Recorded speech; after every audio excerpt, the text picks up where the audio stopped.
Why don't you close your eyes and bring your awareness to your heart center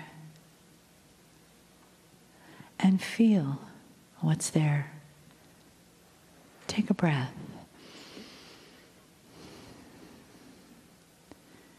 And feel your gratitude growing for your own awareness, for the work that you do here in the world.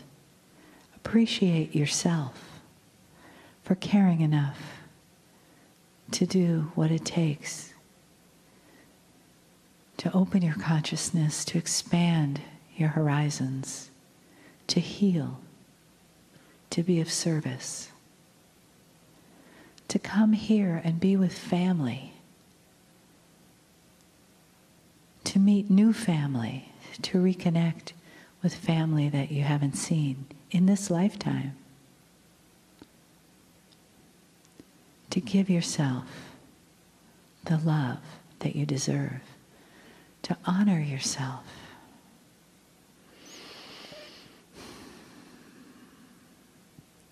To let your own wisdom begin to bubble up from your heart and speak through you, to have the courage to be your sacredness, to live your own magnificence, to honor your journey, to receive the messages this weekend,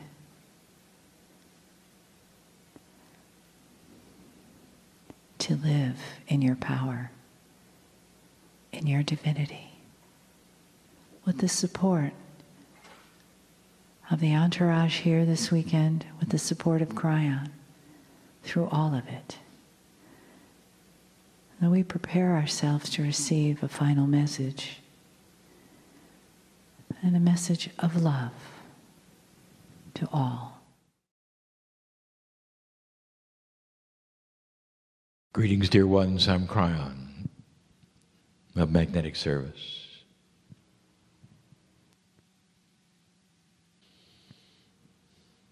The messages at the end of a conference series are almost always different. They're not ones that are going to project a lot of new information or new concepts. It's reflective. Because there is so much that we'd love to reflect on. Number one, this is not my partner speaking. It's not the man in the chair. It isn't. These are messages coming directly from the other side of what you've called the veil. Everything that you have as a human being, it's all you have to project into the unknown, meaning that you name things based upon who you are, what you've seen, and your reality. You have no names for that which you don't know and cannot conceive of. You call something the veil because there's hidden grandness. If I ask you where the veil was, what would you say? Is it beyond the atmosphere? Is it somewhere unknown? And the answer is it's right there inside you. I want to talk a little bit about that. Hidden grandness. You have a test before you, always. Every time you come into this planet, you leave so much of you behind. And that is why you have a higher self. That is the part that is within you and also somewhere else, beyond the veil. And that part of you which is the creative source that is inside your biology is always then struggling to shake hands with the part that's outside of you. You have that duality which was given to you on purpose. The very creation story is duality. You have that given to you, which is almost like a switch of which one you will choose, and one gets connected to the higher self far, far faster than the other. But that's your free choice, as it should be.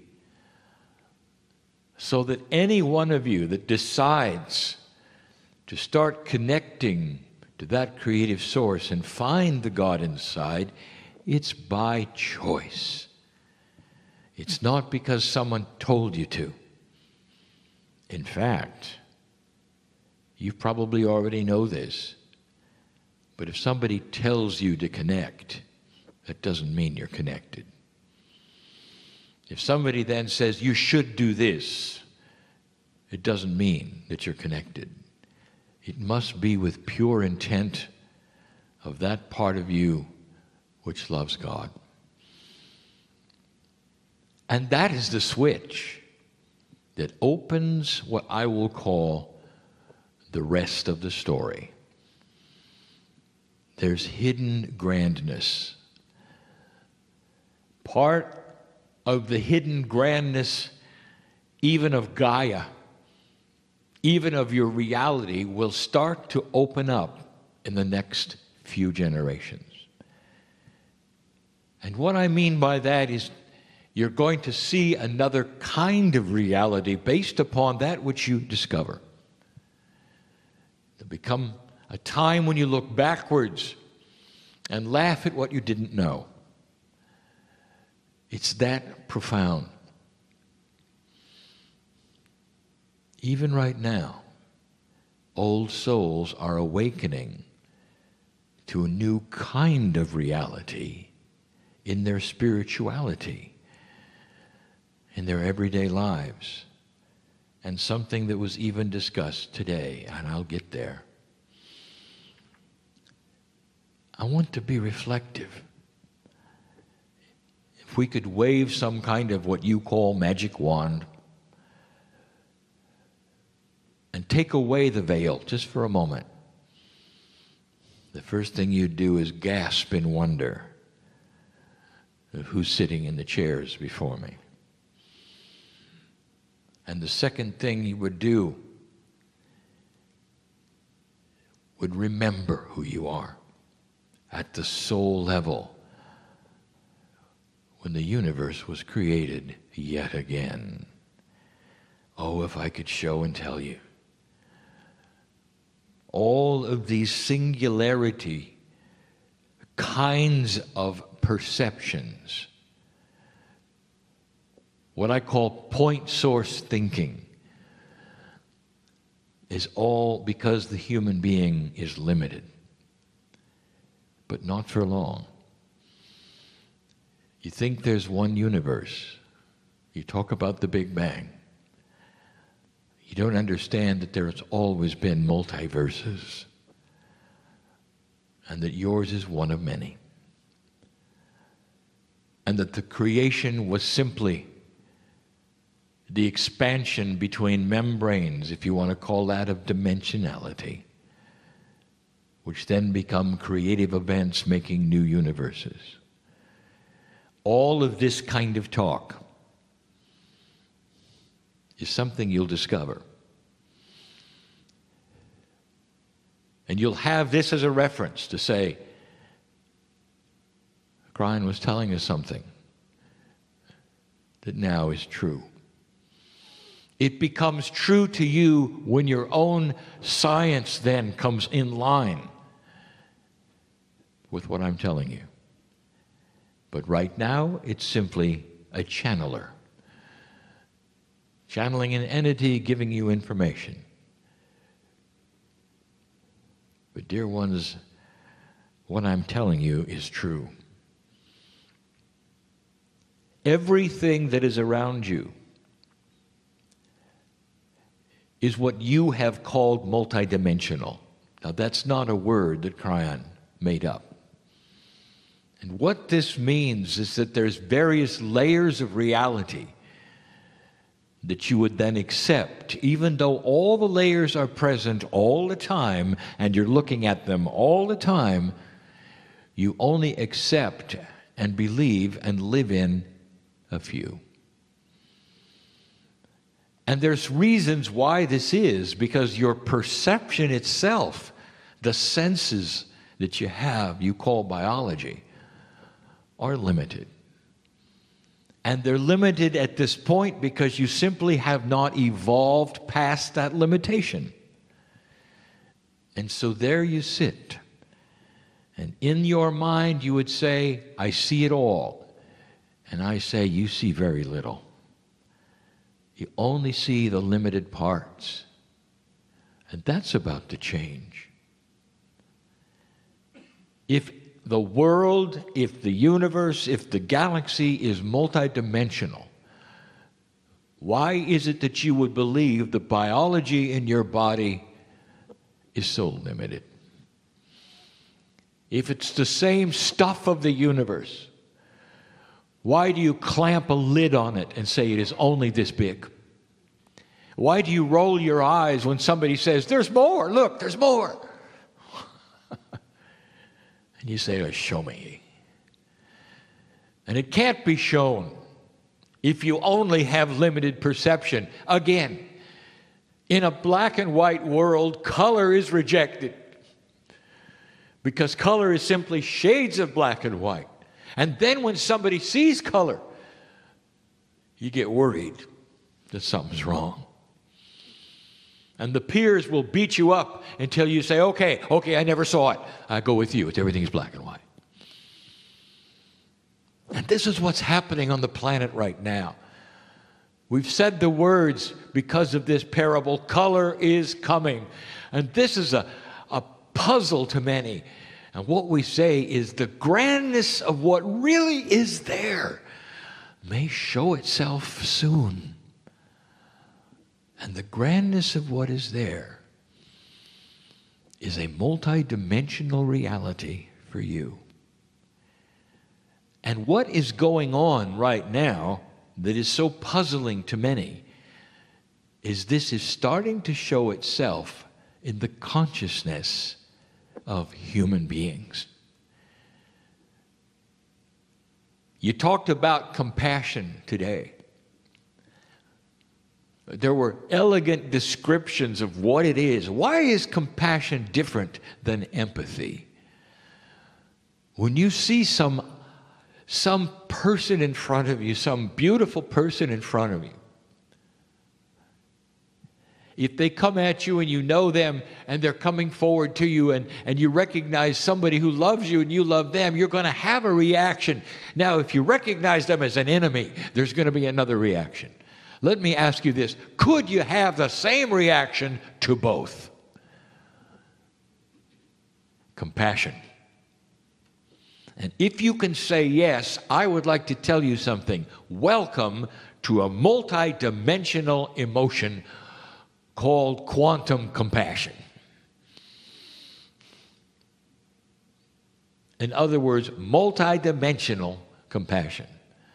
That is different than the kind of compassion that you ever could define as a human being in the old energy. You have no words for this. None. The ones who understand this best are some of those who have lived it for thousands of years. The ones who had the original ideas of who God is, of what's going on the planet. The Hindus, the Buddhists, the original ones who understood the circle of life, what an ascended soul was, reincarnation, and the compassion of God. If you look at their teachings, compassion will guide you into an ascended status. They believe this. The soul graduates to a higher level, can't go backwards. That's what we teach. That's a postulate of reincarnation.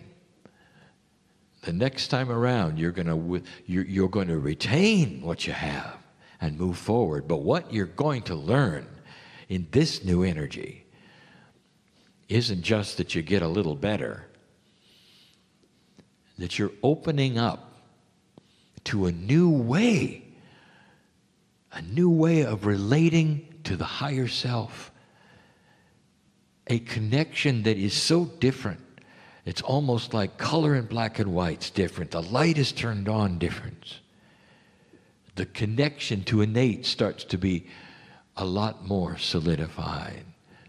You understand being in love with yourself because yourself contains the creative source. Those who are the most compassionate teachers on the planet, the ones who would understand multidimensional compassion, will be the ones who will look at you and the first thing they will see is the Creator. If you're coming at them to insult them, they will see the Creator. That's what they'll see. And the advice they will give you is you're not going to learn anything until you learn yourself. And the advice they're going to give you is this: fall in love with that which is in you, which is God, and the rest shall be given to you. Because you just opened the door to the mightiest part of you that you've ever seen. The mightiest part. Can you even grasp this? A multidimensional compassion that starts with the old souls of this planet in this new energy will lead to more compassion. There's an old word in old scripture, and the word in English is begats. One thing begats another. In other words, it creates it. It creates it. Did you know that multidimensional compassion will then create more compassion? That's the difference between just being compassionate and having this new kind of compassion. Multidimensional compassion will grow new compassion. It's almost like it's catchy. And other human beings will see it as attractive and will begin to practice it. What would a world be like when you look at some other human being and you see God inside first? You already are doing this, and you're going to laugh at this because it's part of your training. It's the way you would look at animals. The first thing you would see in an animal, even as a human being, even the old energy, is you see the Creator inside. You see Gaia inside. You see the beauty inside. It's okay with an animal. You turn it on a human being, now you're judging. You're already doing it with animals. Every tree hugger knows what I'm talking about when you walk into the forest and you see God inside. You expect it because there's no attitude, because there's a reception from the animals, from that which is nature, that says, welcome, come on in, we love you. And you've been practicing this for years, but then you meet a human and everything changes. You throw up your guard, don't you? And that is what is going to be different. That is what we're talking about. You want to know what evolution is? It's the human being who sees God inside everything. Because it is. You can't shut off the creative source when you look at one thing and then accept it in another. You can't say, well, God created this, isn't it beautiful? But you, I don't know. And that's what you do. And that's just habit. That's going to change. It disarms the enemy, doesn't it?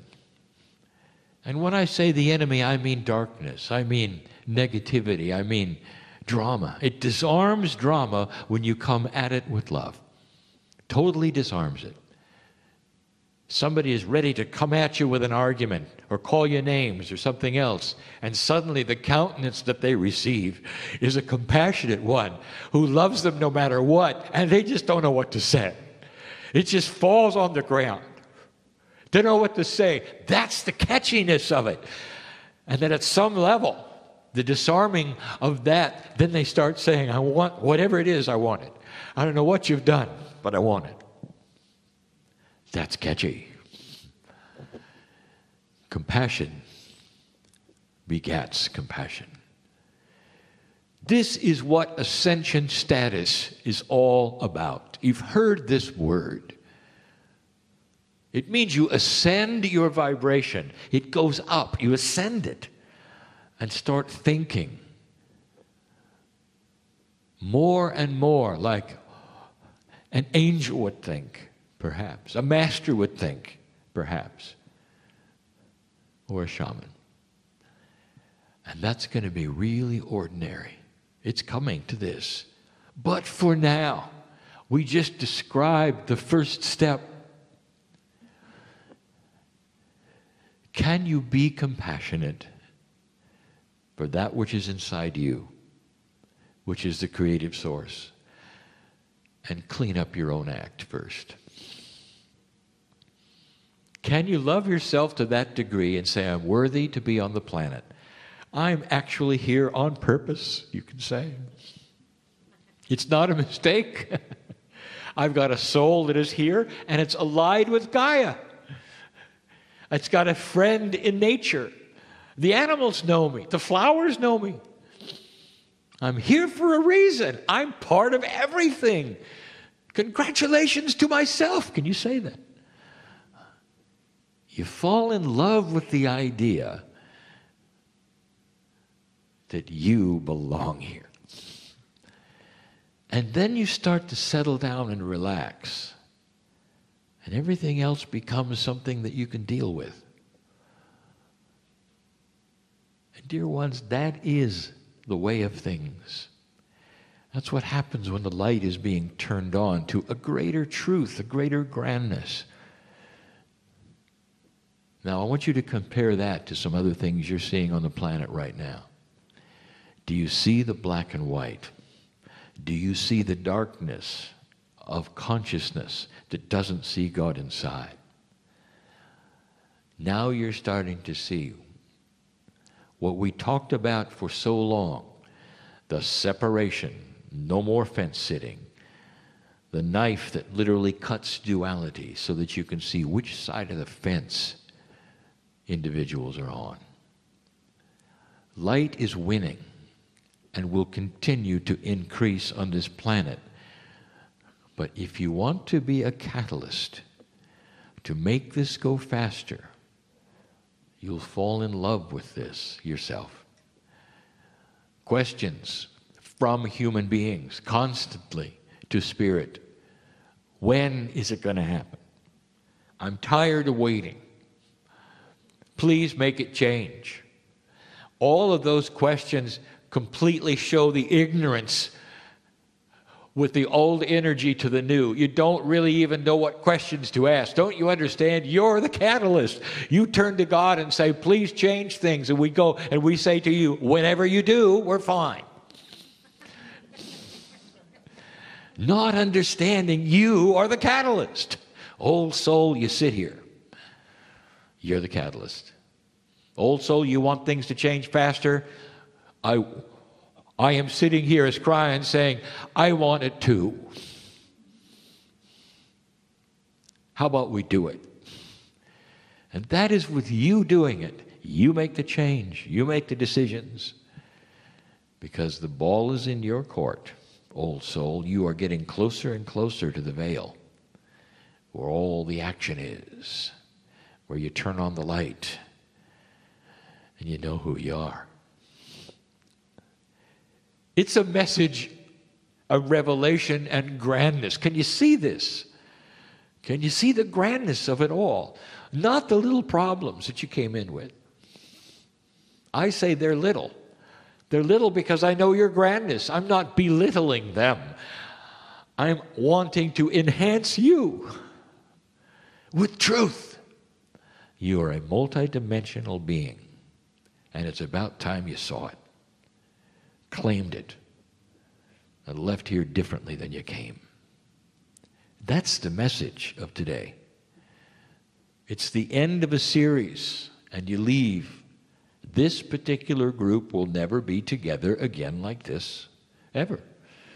It's unique. The personalities, the souls, the Akash, it's absolutely unique. So take a moment and think about this. In this uniqueness, I present something else. You're just as unique as this group. But you all have something in common. You come from the same place, the love of creation. And that's the seed of the evolution of the planet, the love of creation. Go from this place understanding how big you are. And so it is.